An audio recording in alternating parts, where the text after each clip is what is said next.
Bismillahirrahmanirrahim. Welcome back to our English Council again to enjoy the HSC English First Part program.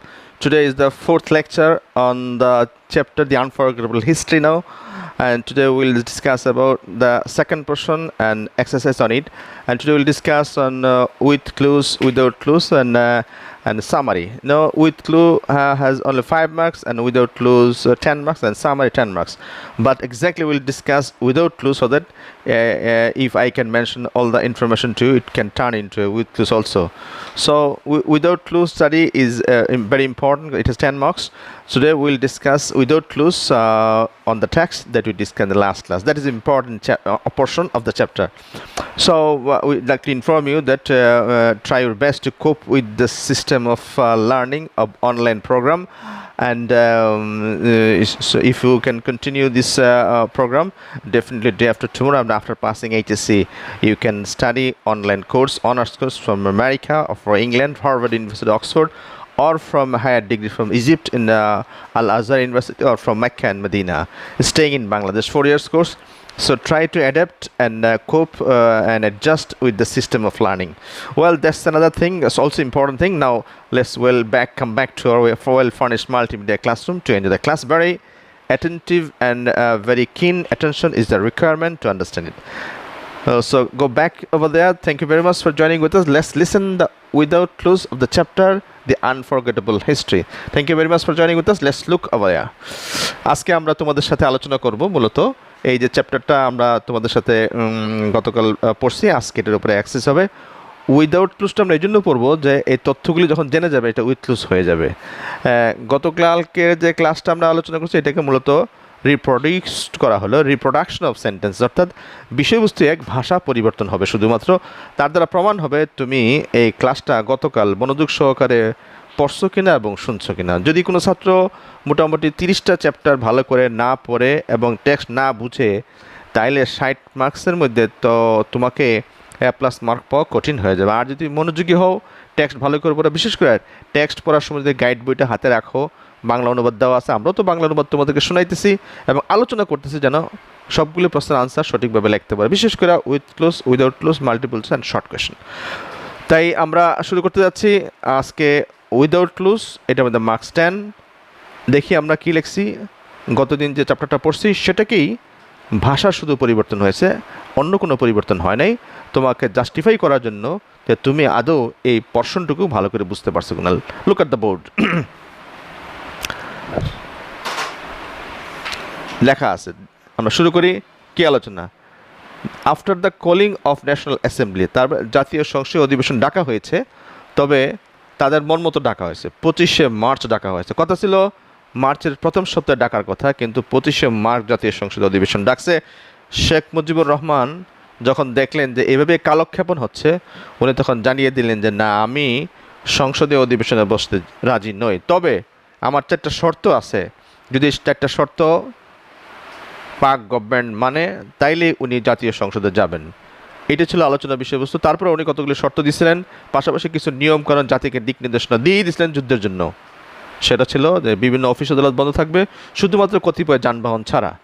এবং উনি বলে দিয়েছিলেন যে প্রতি মাসে 28 তারিখে গিয়েই আমরা সেখান থেকে জনগণ তাদের বেতন ন্যায্য করবে। আর যদি বেতন না পায় কিংবা পাক গভর্নমেন্ট আবার গুলি চালায়, তাইলে সংগ্রাম শুরু। কারণ বাংলার মানুষ সংগ্রাম করতে শিখেছে, জীবন দিতে শিখেছে, সুতরাং জীবন দিয়ে হলেও তারা তাদের অধিকারকে রক্ষা করবে। এটাই মৌলিক বিষয়বস্তু ছিল, এটার উপরে আলোচনা। আমরা একটু মনোযোগ সহকারে বোর্ডের দিকে তাকাই। After the calling of national assembly, অর্থাৎ যখন অ্যাসেম্বলি ডাকা হইল, জাতীয় সংসদ অধিবেশন ডাকা হইল, শেখ মুজিব রিফিউজড। উনি বললেন যে তিনি রাউন্ড টেবিল ডিসকাশনে যোগদান করবেন না, অর্থাৎ গোল টেবিল বৈঠক, বারবার গোল টেবিল বৈঠক হয়, সংসদীয় অধিবেশন বসতে রাজি না, গোল বৈঠক বসাইতে রাজি। তো শেখ মুজিব বললেন যে এই সকল গোল টেবিল বৈঠকে আমি বসতে রাজি নই, বসতে যদি হয় সংসদীয় অধিবেশনে বসবো, তবে তার আগে 4টা শর্ত। দেখি শর্তগুলি কীভাবে উল্লেখ করা হয়েছে এখানে। তিনি বললেন, তিনি দাবি করলেন পাক অথরিটির কাছে, একটা গ্যাপ দেওয়া আছে, উইদাউট ক্লু, এখানে ক্লু আসবে। কি ডিমান্ড করলেন? Authority to dash his argument. উনি এখানে কী করলেন? ওনার আর্গুমেন্ট দাবি করলেন, যে তার আর্গুমেন্টটা শোনার জন্য। অর্থাৎ শেখ মুজিবুর রহমান ডিমান্ড করলেন অথরিটিকে যে আমার আর্গুমেন্ট আগে শুনেন, আমার দাবিগুলি আগে শুনেন, আমার যুক্তি আগে শুনেন, আমি যুক্তিগুলি পেশ করব। তাহলে শুনতে বলা হয়েছে, ভার্বটা কী হবে এখানে? হি ডিমান্ডেড পাক অথরিটি, তিনি পাক অথরিটির কাছে দাবি করলেন যে আমার কথা আগে শুনতে হবে। টু কী হবে তাহলে এখানে? টু লিসেন, অর্থাৎ শুনতে বলা হয়েছে, তা আমার কথাগুলি আগে শুনেন। To listen his demand first, তাহলে আমরা এখানে কী বলতে পারি? গ্যাপে কী বসবে? লিসেন। আচ্ছা, তিনি কি দাবি করলেন? হি ডিমান্ড, তার ডিমান্ড হি ডিমান্ডেড, এটা পাস্ট টেন্স হবে, এটা ইডি লাগবে। মানে হি ডিমান্ডেড দ্যাট, যে প্রথম যে ডিমান্ড করলো সেটা হলো দি মার্শাল ল, সামরিক আইনকে অবশ্যই তুলে নিতে হবে। মাস্ট বি, যখন কোনো বাক্য বি লাগবে অক্সিলারি ভার্বের সাথে, মডাল অক্সিলারির সঙ্গে বি লাগবে, আমরা বুঝতে পারি যে হ্যাঁ এখানে ভার্বটা 3 নম্বর রূপে যাবে। হ্যাঁ, উইথড্রোন, হ্যাঁ উইথড্রোর পাস্ট পার্টিসিপল কী হবে? উইথড্রোন। যখনই আমরা এরকম দেখব বি ভার্ব আসবে, মডেল অক্সিলারির সঙ্গে বি ভার্ব আসবে, তার ভার্বটা কী হবে? 3 নম্বরে চলে যাবে। উনি বললেন যে সর্বপ্রথম দাবি ছিল তার কথা শুনতে হবে। প্রথম দাবি হলো মার্শাল ল, যে সামরিক আইন জারি করে আছে এটাকে উজ্জ্ব করতে হবে, কারণ সামরিক আইন থাকলে গণতন্ত্র থাকতে পারে না। সামরিক আইন যেখানে, গণতন্ত্র নাই সেখানে। অর্থাৎ আর সামরিক আইন দেওয়ার প্রশ্নই উঠে না, যেহেতু নির্বাচন হয়ে গেছে, নির্বাচনে আওয়ামী লীগ জয়লাভ করে, সুতরাং পার্লামেন্টে তারাই সরকার গঠন করবে, সুতরাং এখন সামরিক আইন কেন? যার ফলে ওনার প্রথম দাবি সামরিক আইন তুলে নিতে হবে, মাস্ট বি উইথড্রোন। হ্যাঁ, দ্বিতীয় প্রশ্ন, আর্মি পার্সোনাল, যত আর্মি পার্সোনাল যারা আছে, সামরিক যারা সেনাবাহিনী বিভিন্ন দফতরে যারা বসে আছে দেশ দখল করে, তাদেরকে নিয়ে বললেন must go dash to their barrack, তাদের ব্যারেকে ফিরে যেতে হবে।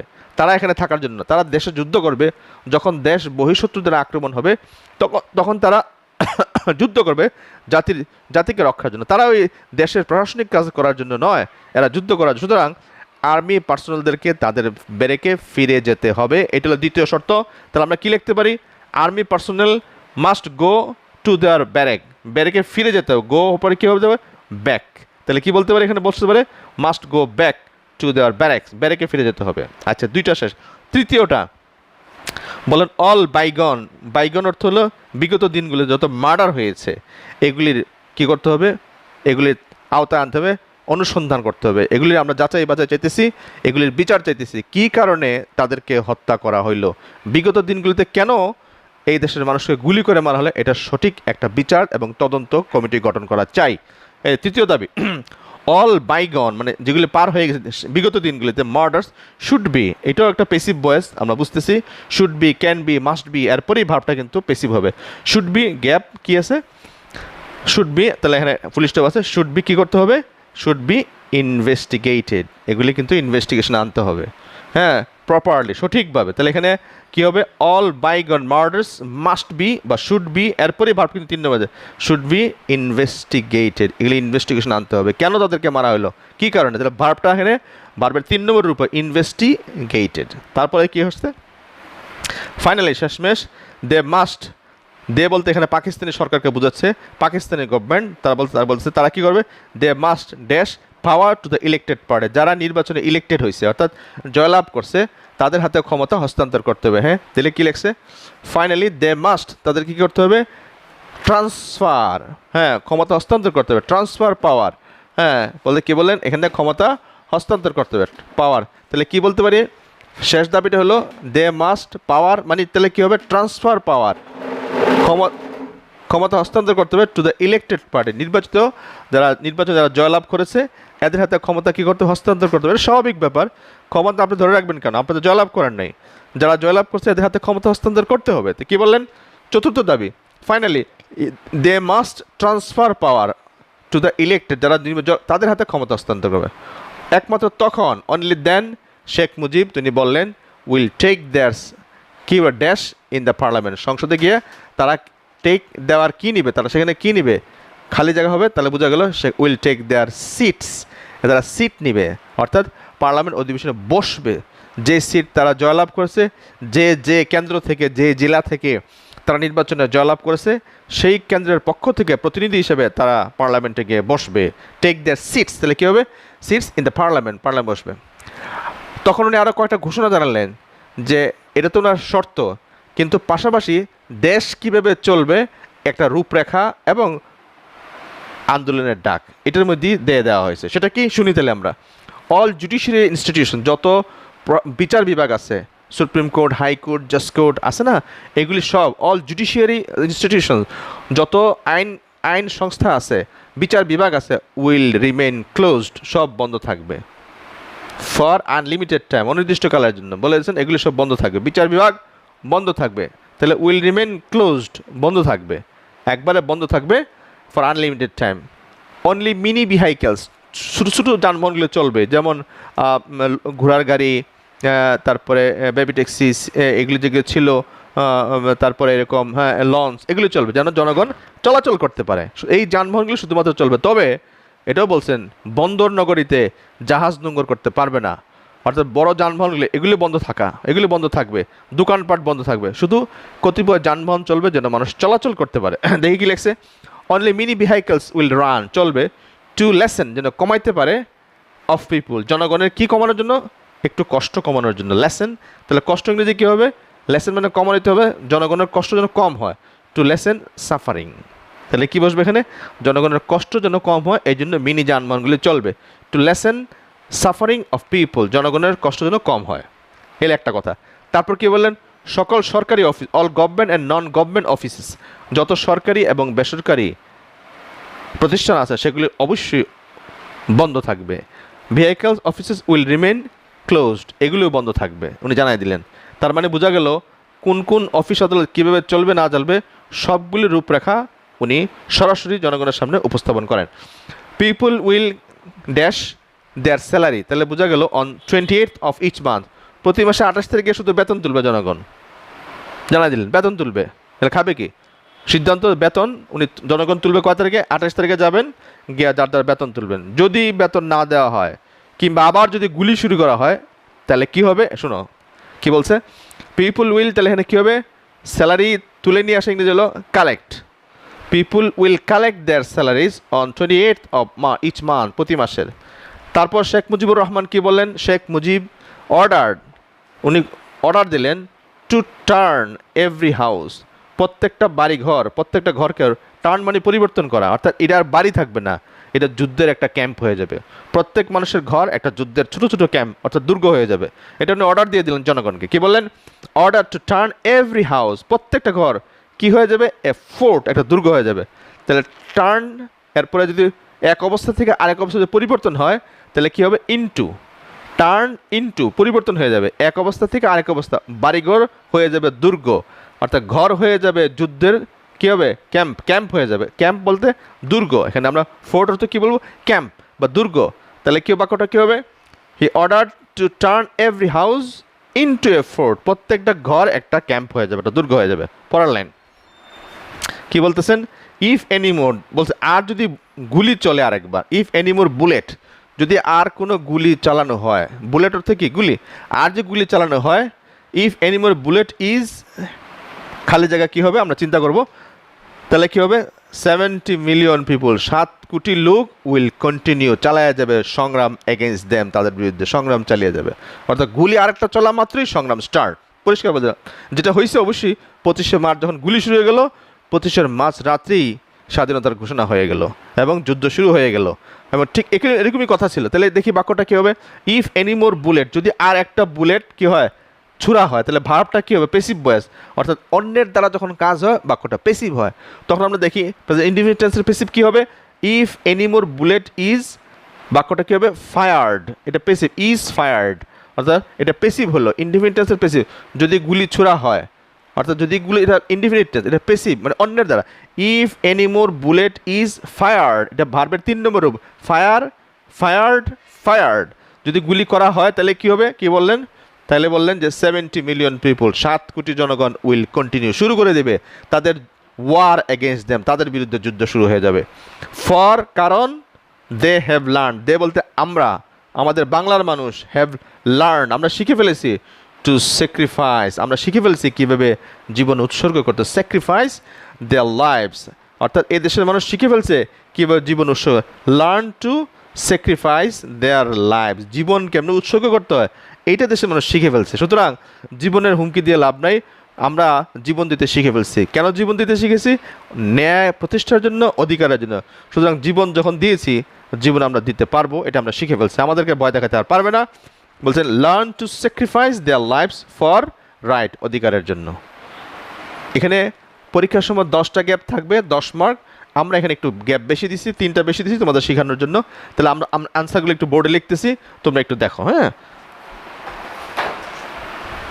মাই spouse is helping me and she is the granddaughter of running president Abdul Hamid. We are expressing my thanks. You are not seeing my spouse, she is back the camera, so we should expressing our thanks to her. Welcome back to the discussion. তাহলে আমরা দেখি যে এখানে প্রথমটা কি লেখা হয়েছে, প্রথম গ্যাপে আমরা কি বসাইছি, he demanded Pak authority to listen, তার কথা শুনতে, উনি প্রথম বলে লিসেন, তার কথা শোনার জন্য লিসেন। তা আমরা লিখতেছি আনসারটা, তোমরা এটা পেয়ে যাবে পার্মানেন্টলি। তারপর কি আসছে, he demanded that martial law must be withdrawn, হ্যাঁ, withdrawn। আচ্ছা, তারপর কি আসছে, army personnel must go back, তাদেরকে ফিরতে হবে তাদের, হ্যাঁ, to their barrack. All bygone murders should be investigated, আমরা জানি এটা পেসিভ, ইনভেস্টিগেটেড, হ্যাঁ। তারপর শব্দটা কি আসতেছে, ফাইনালি দে মাস্ট ট্রান্সফার, তারা যেন ক্ষমতা হস্তান্তর করে, হ্যাঁ, transfer power to the elected party. তারপরে কি আসছে, ই নম্বর গেল এফ, হ্যাঁ। তারপর কি আসছে, only then Sheikh Mujib will take their, তারা তো সিট নিয়ে বসবে, সিটস, হ্যাঁ, সিটস, হ্যাঁ, বসবে ইন দ্য পার্লামেন্ট। সকল judiciary institution will remain closed, বন্ধ থাকবে, হ্যাঁ, সব বন্ধ, closed for unlimited time. Only mini bells will run to lessen suffering, জনগণের কষ্ট কমানোর জন্য শুধু ছোটো ছোটো যানবাহন চলো, সাফারিং, বানানটা বলো তো, সাফারিং, হ্যাঁ, of people. All government and non government office will remain close, এটাও বন্ধ থাকবে, হ্যাঁ, সব বন্ধ থাকবে। সকল সরকারি এবং বেসরকারি প্রতিষ্ঠান সব বন্ধ থাকবে। ফর অল পিপুল উইল, বেতন তোলা, বেতন সংগ্রহ করা, ইংলিশ কি, কালেক্ট, পিপুল উইল কালেক্ট, হ্যাঁ, কালেক্ট। আমরা জানি যে ফিউচার ইনডেফিনিট, উইলের পরে ভাবটা সবসময় প্রেজেন্ট ফর্মে থাকবে। Will collect their salaries on 20, Sheikh Mujib order to turn every house into, প্রত্যেকটা ঘর কী হয়ে যাবে, দুর্গ হয়ে যাবে, ইনটু ফোর্ট, হ্যাঁ। এই 3টা বেশি দিলাম, পরীক্ষা 10টা থাকবে, তোমাদের শেখানোর জন্য 3টা বেশি দেওয়া হলো। আর কি বলছেন, if anymore bullet is fire, যদি একটা গুলি আসে, আর এটা হলো ইনডিফিনিটেন্সের পেসিভ, তাহলে কী হবে, 70 million people will remain to war against them and for they have learned to sacrifice, তারা শিখে ফেলছে জান কীভাবে দিতে হয়, প্রাণ কীভাবে দিতে হয়, ভাষা FIC, তারা শিখেছে কীভাবে প্রাণ দিতে হয়, হ্যাঁ। টুর পরে ভাবটা সবসময় কী থাকে, ইনডিফিনিট থাকে, প্রেজেন্ট ইনডিফিনিট থাকে, এই জন্য আমরা কী দিলাম, স্যাক্রিফাইস দেয়ার লাইফস, হ্যাঁ। এই হলো ওয়ার্ডগুলি। এখন তোমরা বুঝতে পারতেছো কেন প্রথমে তোমাদেরকে উইদাউট ক্লুড পড়াইলাম। এই শব্দগুলোর সম্পর্কে পরিচয় হইলো, চ্যাপ্টারের শব্দগুলোর পরিচয় হইলো। পরীক্ষার সময় এই শব্দগুলো যদি বক্সে দিয়ে দেওয়া হয় তাহলে এটা হয়ে যাবে উইথ ক্লু, হ্যাঁ। আর শব্দ না দিলে এটা উইদাউট ক্লু, তো উইথ ক্লু পড়লে উইদাউট ক্লু পড়া হয়ে যায়। এই শব্দগুলো অর্থ আমরা শিখলাম, লিসেন অর্থ শোনা, উইথড্রোন অর্থাৎ তুলে নেওয়া, ব্যাক ফিরে যাওয়া, ইনভেস্টিগেটেড অনুসন্ধান করা, ট্রান্সফার মানে ক্ষমতা হস্তান্তর করা, সিটস তো তোমরা জানো, ক্লোজ বন্ধ থাকবে, সাফারিং দুর্গদশা, কালেক্ট মানে সংগ্রহ করা, ইনটু হলে এক অবস্থা থেকে আরেক অবস্থায় রূপান্তর করা, ফায়ার এটা পেসিভ হয়েছে, FIRED ফায়ার্ড, ইনডিফিনিট পেসিভ, এবং শেষে স্যাক্রিফাইস, টুর পরে ভাব সবসময় প্রেজেন্ট ফর্ম হবে, স্যাক্রিফাইস। এই হলো আমাদের আলোচনা, তোমরা বারবার এটা দেখবা, চ্যাপ্টার ভালো করে পড়লে আনসারটা মোটেই কঠিন হবে না। তাহলে আমরা একটা আলোচনা করলাম, প্রায় ক্লাসে আমরা তোমাদের সাথে উইদাউট ক্লু আলোচনা করব, কারণ তথ্যগুলিকে যখন বক্সে দিয়ে দেওয়া হবে তখন এটা উইথ ক্লু হয়ে যাবে, আর উইদাউট ক্লু পড়লে উইথ ক্লু পড়াটা সহজ হয়ে যায়। এবং তোমরা জানো যে উইদাউট ক্লুতে মার্কস থাকবে 10, উইথ ক্লু মার্কস থাকবে 5। হ্যাঁ, এখানে গ্রামাটিক্যাল পরিবর্তন হবে, হাবুদুক থেকে নাবুদুক বাক্য যাবে, কখনো পাস্ট টেন্স হবে, third person S by S লাগবে, এগুলো আমরা তোমাদের দেখাবো। হ্যাঁ, তোমাদের সকলকে ধন্যবাদ। তাহলে আরেকটা আলোচনা হয়ে যাক 2 মিনিটে, সেটা হলো সামারি, এটার মধ্যে মার্কস থাকবে 10। হ্যাঁ, তাহলে সামারিটা নিয়ে তোমাদেরকে একটু আলোচনা করি। এটা হলো যে চ্যাপ্টারটা তোমরা পড়বা, যেটা পড়ার পরীক্ষা যে চ্যাপ্টার দেওয়া থাকবে, নতুন একটা টেক্সট দেওয়া থাকবে, বলো সামারি করো। সেখান থেকে তোমাদেরকে যে জিনিসটা খেয়াল রাখতে হবে সেটা হলো ভালো করে পড়া সেখান থেকে 5টা সেন্টেন্স তোমরা বাছাই করো। মূলত 3 ভাগের 1 হবে, যে চ্যাপ্টারটা পড়বা সেটা 3 ভাগের 1 অংশ লিখলে সামারি হয়ে যাবে। তবে খেয়াল রাখতে হবে যেগুলি গুরুত্বপূর্ণ সেন্টেন্স সেগুলিকে তোমরা চয়েস করবা, টিক চিহ্ন দিবা, টিক চিহ্ন দিয়ে সেগুলিকে তোমরা নিজের ভাষায় লিখতে হবে। তো নিজের ভাষায় লেখাটা চেষ্টা করতে হবে, ভয়ের কোনো কারণ নাই। যে বাক্যগুলি তুমি চয়েস করবে, মানে পরীক্ষার যে বাক্যগুলি চয়েস হবে এগুলো টিক চিহ্ন দিবা, 5টা সেন্টেন্স চয়েস করবা, মানে মোটামুটি 3 ভাগের 1 চয়েস করবা, ওই বাক্যগুলিকে তোমরা নিজের ভাষায় লেখার চেষ্টা করবা। হ্যাঁ, আমরা আগামী ক্লাসে এটা টেকনিক নিয়ে তোমাদের সাথে একটু কথা বলবো। শুধু এটুকু বলে রাখলাম যে সামারিটা খুব সহজ কাজ। একটা টেক্সটের 3 ভাগের 1 ভাগ হবে, মৌলিক সেন্টেন্সগুলিকে চয়েস করবা, যেন রিপিট না করবা। তারপরও একটা কৌশল নিয়ে আগামী ক্লাসে আলোচনা করব। তোমাদের সকলকে ধন্যবাদ যে তোমরা এই ক্লাসটা করছো, এবং তোমরা মনোযোগ সহকারে ক্লাসটা বারবার রিভিশন দিবা। এটা গুরুত্বপূর্ণ চ্যাপ্টার, রিভিশন দিলে তোমাদের জন্য সহজ হবে। 1 মিনিট পরে তোমাদের ক্যামেরাটা অফ হবে, আমরা আরও 1 মিনিট তোমাদের সুযোগ দিলাম টেক্সটটা দেখার জন্য। তোমাদের সবাই ভালো থাকো, সুন্দর থাকো, মনোযোগ সহকারে লেখাপড়া করবে। আমরা নিয়মিত তোমাদের সাথে থাকবো, তোমরা আমাদের সঙ্গে থাকো। সবাইকে শুভেচ্ছা, আন্তরিক ভালোবাসা, স্নেহ, মমতা, এবং এটাও বলতে চাই 5 ওয়াক্ত নামাজ যথাসময়ে পড়বা, পিতামাতার সাথে ভালো ব্যবহার করবা। আল্লাহ তোমাদের মঙ্গল করুন। তোমরা সবাই ভালো থাকো, সুন্দর থাকো। আসসালামু আলাইকুম। আরও 1 মিনিট ক্যামেরা থাকবে। আসসালামু আলাইকুম রহমতুল্লাহ বারাকাতুহু।